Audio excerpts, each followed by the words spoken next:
tibbiy karta raqami, ya'ni tug'ilgan sanasi orqali va pasportning o'sha shaxsiy raqami, bemorimizning JSHIR raqami orqali ham qidirib topish mumkin.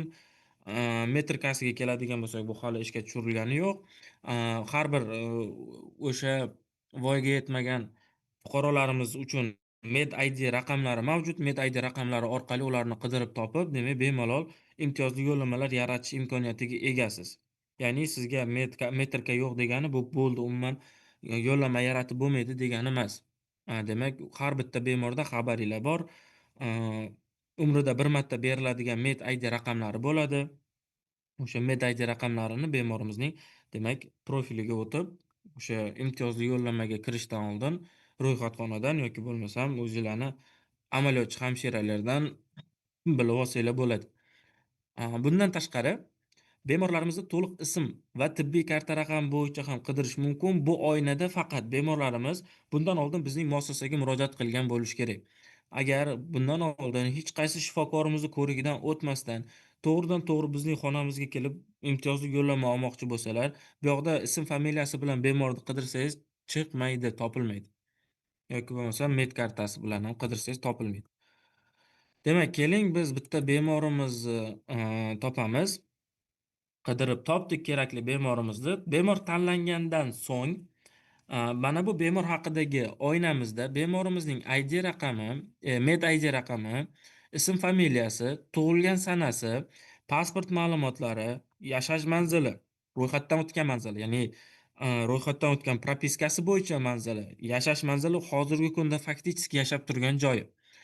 Biriktirilgan muassasa oynasi, bu qaysi oilaviy poliklinikaga biriktirilgani, qaysi oilaviy shifokorga biriktirilganligi, bemorning ishonchli vakili sifatida hozirgi kunda faqat oilaviy shifokor bo'lishi mumkin va o'sha ishonchli shaxsning o'zi ism familiyasi, ya'ni oilaviy shifokor bu yoqqa kelib tushadi va oilaviy shifokorning telefon raqamlarini ko'rishimiz mumkin bo'ladi.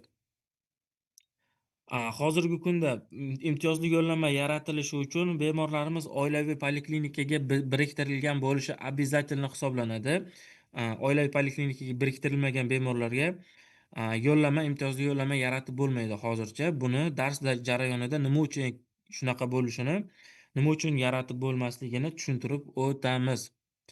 Demak, bemor topildi, ma'lumotlarini ko'rdik, hammasi joyida.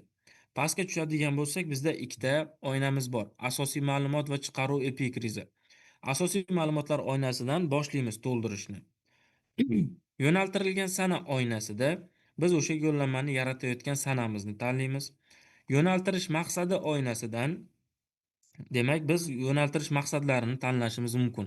Xohlasak bitta, xohlasak bir nechta. Izoh oynasiga qanaqadir izohlarimiz bo'lsa qo'shib yozishimiz mumkin bo'ladi. Yo'naltiruvchi muassasaga, bu o'sha qaysi muassasadan biz yo'naltiryapmiz, qabul qiluvchi muassasa. Ya'ni oilaviy shifoxonadan